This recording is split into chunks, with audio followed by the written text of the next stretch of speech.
On to project 5. Today we're going to be making this really nice galaxy dice with all those iridescent holographic colours in it, the nice black base to offset everything, and using holographic foil, blue alcohol ink and the black mica powder.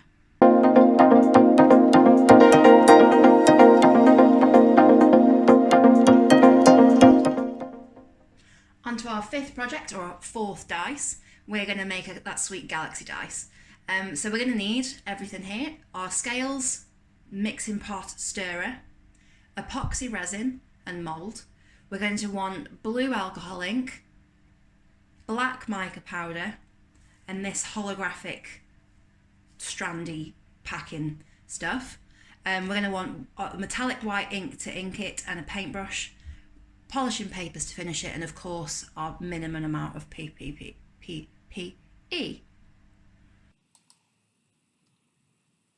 As ever, we're going to start by mixing our resin. So I'm using a silicone cup with a silicone stirrer so that we're not using single-use plastics if we can help it. But this time, because we're going to use 2 colours over 2 pours, I'm not going to mix the normal 8 and 4 that I did for the other D20s. This time I'm going to try and mix 6 and 3 so that we don't waste resin there unnecessarily, because we're not going to fill the D20 mould up all the way with this first colour. So I've measured part A, 6 grams, and now part B, 3 grams, 2-to-1 ratio. There's always twice as much of part A as there is part B. I'm just doing that really slowly, really gently, making up that 9 grams until we've got everything that we need.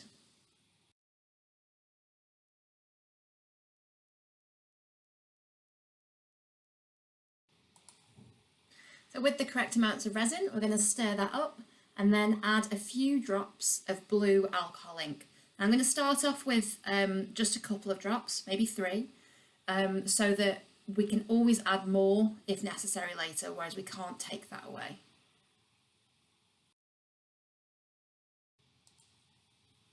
Once the alcohol ink's added, give it a stir to see if you like the colour.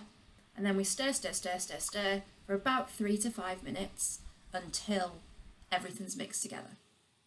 Once it's stirred, if you want the colour a little bit darker, you can always come back, add a little bit more ink and then remix that up. Once everything's stirred, I'm going to leave the resin off to one side for any bubbles to come to the surface and naturally pop themselves. Just let that rest for a short amount of time to help us not get any bubbles in our final project.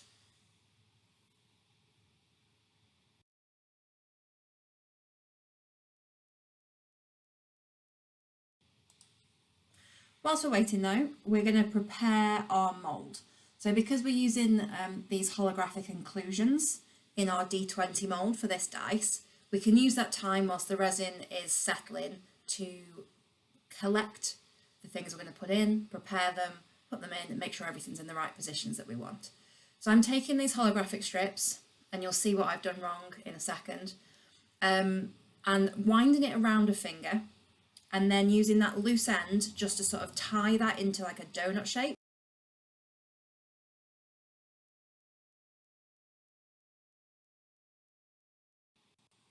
And that's what I've done wrong.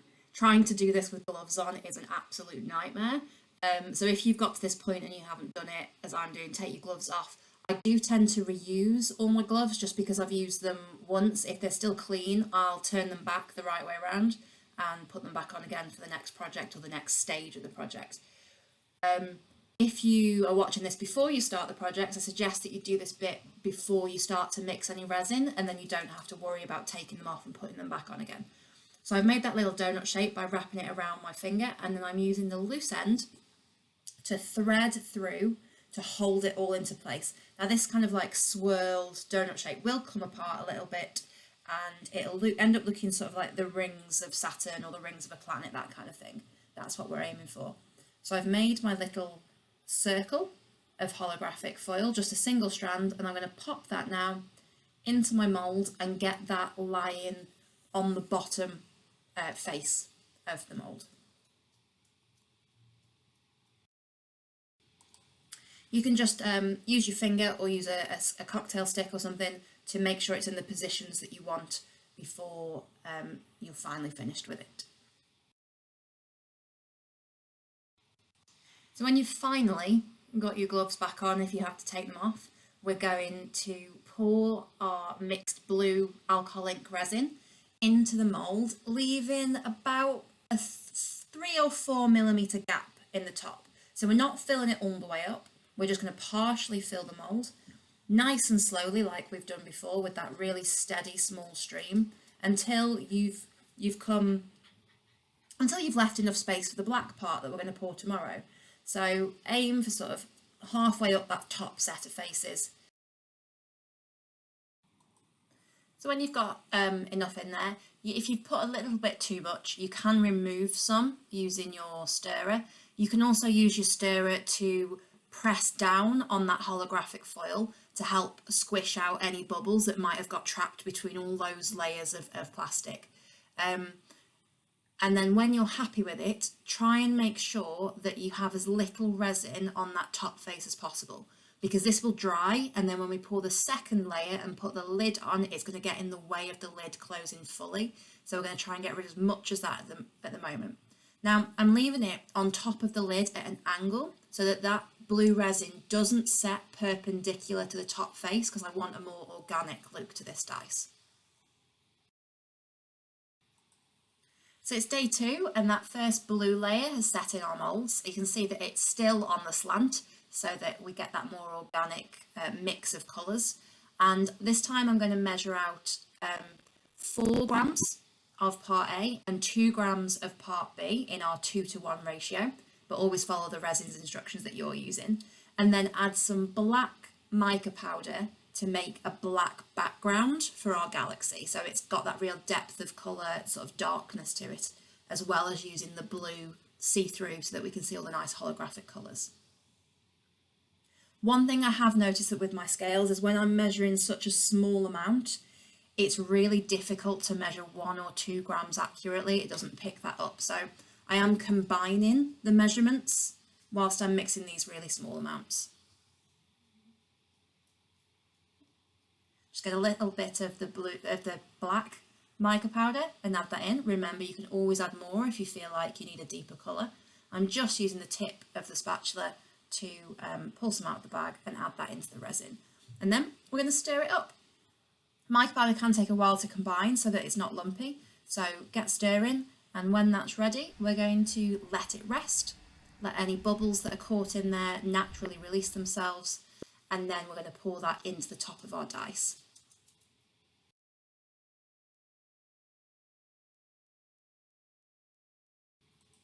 So to pour the top of our dice, we're going to have to take away any resin that did get left over on the top of our mould. So again, it's going to be easiest without gloves on. Now this resin is set, so it's safe to pull off any beads of resin that are stuck to the base of our mould, around the sides, those bits that would have been flashing if we put the lid on, but we didn't put the lid on because the lid wasn't necessary.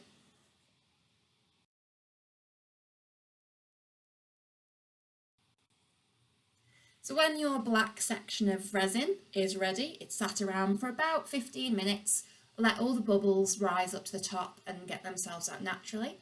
We're going to add a small amount onto the cap of our mould, so that if any bubbles rise when that lid is on, they don't get stuck directly on the surface and create voids, hopefully.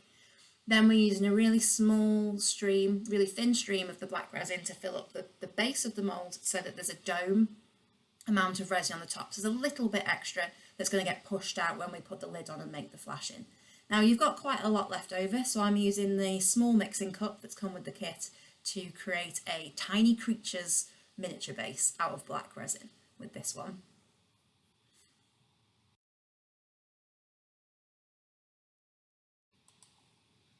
Once you've poured the mould, you're going to use the methods that we've used before in the projects to remove any bubbles. You can see I've already got bubbles that have risen to the surface in the base of my mould. I'm going to use a lighter to burst those.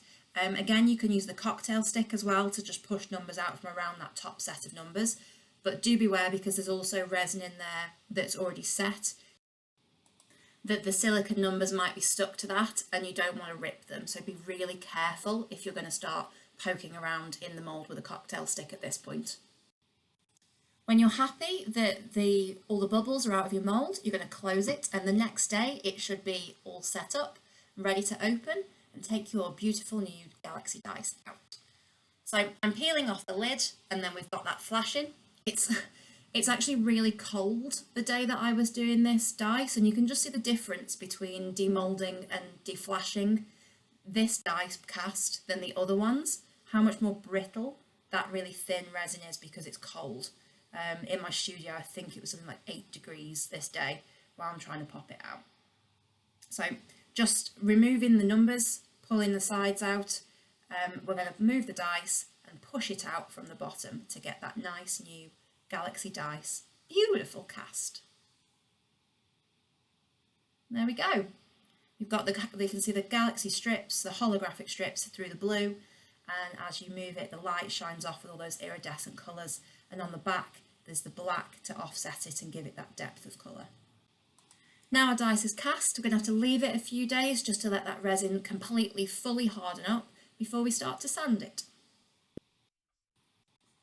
We're going to use a 1000 grit sandpaper to remove the cap marks where the join between the base of the mould and the lid of the mould have created the flashing, to get all that nice and flat. So we're going to do the one face, and we're going to do the 3 sides that come off the sides of the one face, just to get rid of all those marks. Once you're happy with that and it's nice and smooth but it's not polished, we're going to use our 6 Zona paper grades to get it from a matte finish up to that completely shiny glass finish. So I'm starting with the 30 micron paper, which is the khaki green. I'm doing circles in one direction, lines in another direction, circles but in the other direction, and lines in another direction. So I'm changing all the ways that I'm doing my polishing to try and not polish in the same marks that I've just polished in. So I'm rotating it, using different movement patterns to get a smooth surface. And then I'm moving down the papers and doing the same number of strokes and circles on each paper until I get to the very end, and it should be nice and shiny. Once I've done one face, I'm going to do all the other faces that I've previously sanded down with the 1000 grit sandpaper, and as long as my mould is nice and shiny, the other side shouldn't need touching at all. The last step, just to ink the numbers. This time I'm using the metallic white paint. I'm just going to start getting into all those little spaces.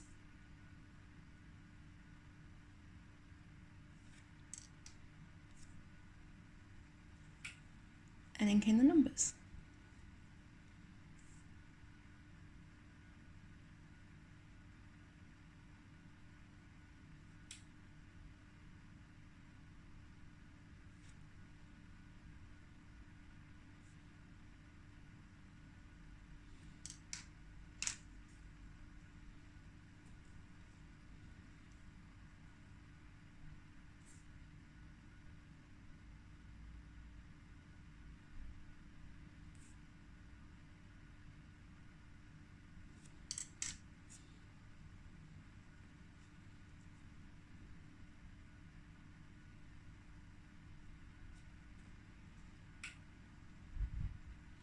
Okay, so as I'm inking, I've just noticed that I've got a little surface bubble on the 8 face there.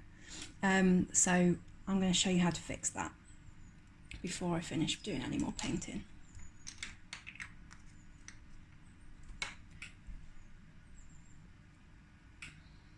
Okay, so I've just got a tiny little bottle of UV resin.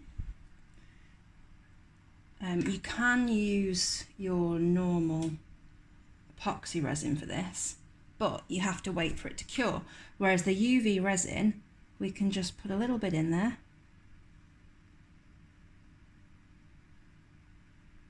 Fill that up, make sure there's no air trapped in it.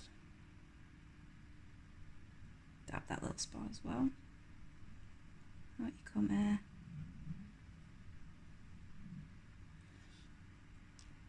And then, using a little UV torch, I'm going to cure it.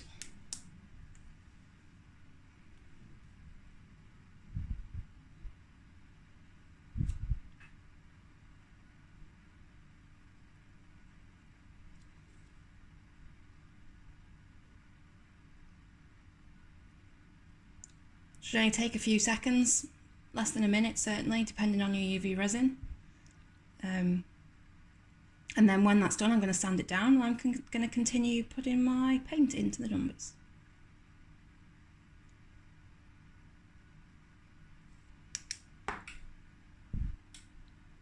Okay, so you can see there that where that bubble was between the 17 and the 8 face is now completely gone, even though it was clear resin that we filled that up with.